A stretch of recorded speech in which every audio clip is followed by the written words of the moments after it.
So good evening everybody. So let me introduce myself. मेरा नाम सोनू शर्मा है और मैं बेसिकली फरीदाबाद को बिलोंग करता हूं. In 1998 I did my graduation from Devi College Faridabad. और थोड़ा सा पढ़ाई लिखाई के बारे में जरूर बताना चाहूंगा आपसे, क्योंकि मुझे बताया गया है यहाँ पर कुछ इंस्टीट्यूट्स चलाने वाले लोग भी हैं.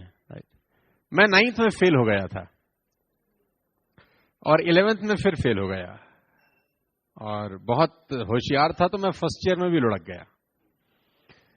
अच्छा, और ये जो हंस रहे हैं ये सब ऑक्सफोर्ड से आए हैं, मुझे ऐसा लग रहा है. सो मैं 3 बार फेल हुआ, स्कूल में 2 बार और 1 बार कॉलेज में. और बड़ी मुश्किल से मेरा ग्रेजुएशन हुआ 98 में. और हमारे दौर के अंदर आज से अगर 25 साल पहले चले जाएं तो मार्क्स की परसेंटेज इतनी इंपॉर्टेंस नहीं रखती थी. आजकल तो 98%, 99%. हमारे दिल्ली में करोड़ीमल कॉलेज है, 100 आउट ऑफ 100 की लिस्ट जाती है वहां पर. अभी 10th का सीबीएसई का रिजल्ट आया तो मेरी जो भांजी है उसका मार्क्स, उसने मुझे बताया कि मामा जी मेरे 98.7% मार्क्स आए हैं. तो मैंने उसको बोला, अर्पिता मेरे तो सारे सब्जेक्ट में मिला के भी 98.7 नहीं आए थे. आजकल के बच्चे पता नहीं क्या ऐसा, या तो लिखने वालों के पास कुछ ऐसी गजब टैलेंट आ गया है या चेक करने वाले लल्लू लाल हैं. कुछ ना कुछ समझ नहीं आ रहा मेरे को. 99% कैसे आ जाते हैं, 100% भी आ रहे हैं.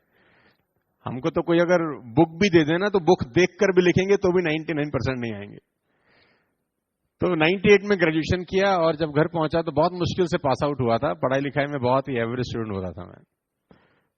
तो फादर को डिग्री हैंड ओवर किया. वो दिन याद है मुझे, 24-25 साल हो गए इस बात को. तो मैंने फादर साहब को अपने कहा कि पापा नाउ आई एम ग्रेजुएटेड, ये डिग्री हमारी तरफ से आपको तोहफा है तो आप भी कुछ तोहफा दीजिए हमको. तो उसने बोला व्हाई नॉट. तो he went to the room और वो रूम से बाहर आई एक पेपर लेकर और उन्होंने मेरे हाथ में वो पेपर दिया. तो मैंने बोला ये क्या है. बोला we have a loan of 3 lakh rupees and you have to pay. ये हमारी तरफ से तुझे ग्रेजुएशन का. तो मैंने सोचा इससे तो मैं ग्रेजुएशन ना ही करता तो अच्छा था. सो 98 में मेरा करियर स्टार्ट हुआ विद अ डेप्ट ऑफ 3 लाख रुपीज. तो मुझे पहले दिन मालूम चल गया कि जिंदगी आसान होने वाली नहीं है. बहुत खुश नसीब हूं कि मैं गरीब परिवार में पैदा हुआ. बहुत खुश नसीब हूं कि 3 लाख रुपए के कर्जे के साथ जिंदगी की शुरुआत हुई. मैं बहुत फॉर्चुनेट मानता हूं अपने आप को, क्योंकि कहते हैं अमीर बनने का मौका भगवान सिर्फ गरीब लोगों को ही देता है. जो ऑलरेडी अमीर है उसके पास ये अपॉर्चुनिटी थोड़ी ना है. ये अपॉर्चुनिटी तो उसी के पास है जिसके पास है नहीं.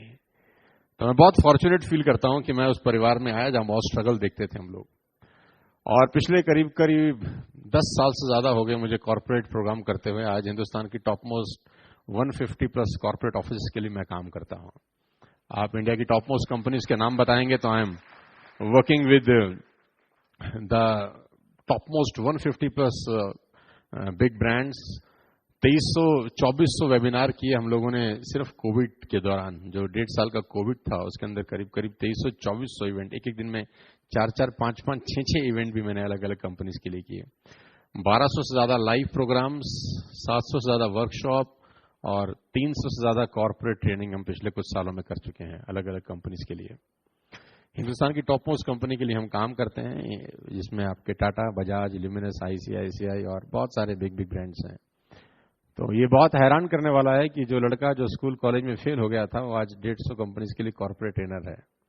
तो बहुत सारे लोग मुझसे सवाल पूछते हैं कि हाउ कम, ऐसा ये कैसे हो गया. क्योंकि स्कूल कॉलेज में तो हमारे को सब बोलते थे कि तू बर्बाद हो गया, जिंदगी में कुछ करेगा नहीं. तो मेरे पिताजी भी मुझे बोलते थे बेटा पढ़ लिख लो नहीं तो जिंदगी बर्बाद हो जाएगी, कुछ करते नहीं हो. तो हम बोलते हैं पापा जो कुछ नहीं करते वही तो कमाल करते हैं.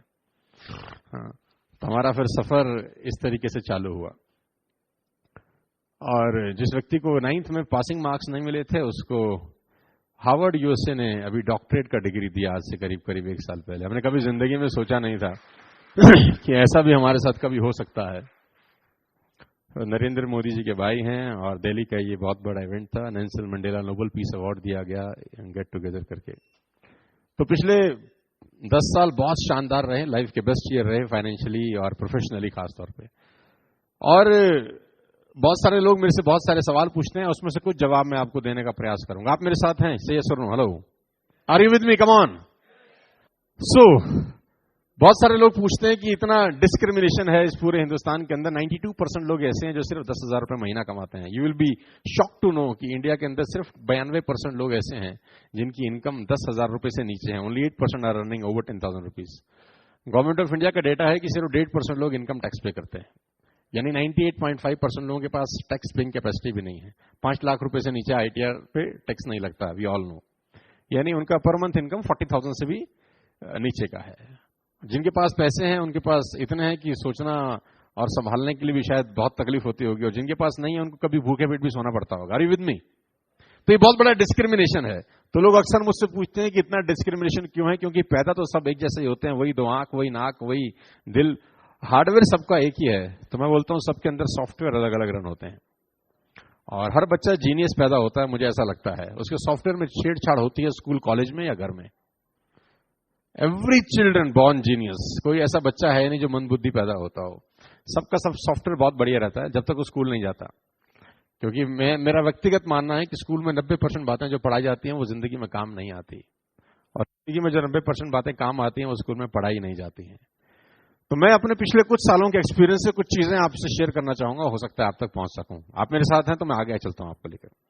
सो सक्सेस प्रिंसिपल्स में से कुछ प्रिंसिपल मैं आपको बताना चाहूंगा। Everyone wants to know the secret to success। हर आदमी सफलता का सीक्रेट जानना चाहता है। कौन बनेगा करोड़पति, इसीलिए इतना फेमस है कि हर आदमी करोड़पति बनना चाहता है। यस और नो? हर आदमी चाहता है कि मैं सक्सेसफुल हूं। कोई भी आदमी गरीब गुर्बत की जिंदगी नहीं बिताना चाहता। हर आदमी चाहता है मैं सक्सेसफुल हूं, मॉडर्न लाइफ हो मेरी। कोई भी आदमी middle class, lower middle class रहना नहीं चाहता। किसी भी आदमी से विश पूछिए तो पहले तो हमारे देश में लॉटरी भी चलती थी, अब तो क्या गवर्नमेंट ने बंद कर दिया। यू नो, लॉटरी चलता था ना, लोग लॉटरी खरीदते थे कि मैं करोड़पति बन जाऊंगा टाइम। हर आदमी चाहता तो है यार, राइट? तो मेरे पास कुछ सक्सेस सीक्रेट है आपको देने के लिए, जो बहुत सालों से, बहुत टाइम से छुपे हुए थे। मैं खुद के लाया हूं आपके लिए। जानना चाहते हैं तो बोलिए हाँ, कम ऑन। तो हुआ ऐसा कि एक आदमी ने डॉक्टर साहब को फोन किया कि डॉक्टर साहब, my wife is pregnant and the time has come, तो can you please come fast. Doctor ने बोला it took me 30 minutes for me to reach, so hold on. 30 minute मुझको लगेगा, तो वेट करो। तो वो बेचारा वेट करता करता आध घंटे के बाद डॉक्टर साहब, उसके हाथ में एक बैग रहता है डॉक्टर के, क्या बोलते हैं आप उसको, मेडिकल किट, बस्ता, बैग, कुछ भी आप लगा सकते हैं ना। तो डॉक्टर आई, उसने बोला वेयर इज योर वाइफ? उसने बोला इनसाइड द रूम। तो she entered the room and close the door, और अंदर से कुछ खटपट खटपट की आवाजें शुरू होगी आने।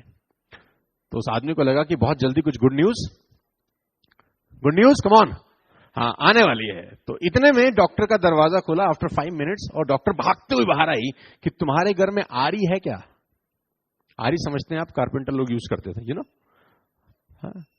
X, yes yes yes yes. तो तुम्हारे घर में है क्या?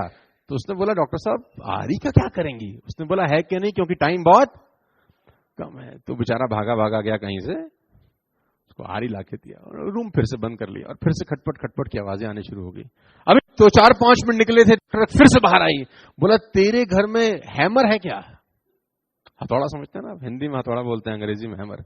तो उसने बोला डॉक्टर साहब आरी तक तो ठीक था, हैमर का क्या करेंगी? तो उसने बोला समय बहुत, जल्दी से जा लेकर आ। भागा भागा गया कहीं से, हैमर हैंड वर्क किया, डोर फिर बंद हो गया। अब ये इंतजार कर रहा है डोर के खोलने का कि अब पक्का कोई गुड न्यूज आएगी। अब वो दरवाजे की तरफ देख ही रहा था कि विंडो खुली, फटाक डॉक्टर की मुंडी बाहर आई। डॉक्टर ने बोला इतना बड़ा पत्थर लेके आ तुरंत। अब इससे रहा नहीं गया, उसने बोला आरी, हैमर, पत्थर, मेरा बच्चा कब होगा? तो उसने बोला मैं तेरी बीवी को तो बाद में देखूंगी, पहले मेरी पेटी नहीं खुल रही है जो मैं लेके आई हूं, पहले ये खुल जाए तो मैं अपना कार्यक्रम शुरू करूं। ऐसे बहुत सारे लोगों की पेटियां बंद होती हैं कि आपकी भी खुल जाए तो मैं भी अपना कार्यक्रम शुरू करूं, सो दैट एक बार थोड़ा सा हो जाए यार। लगना चाहिए कि कुछ जिंदा लोग यहां पर बैठे हैं यार।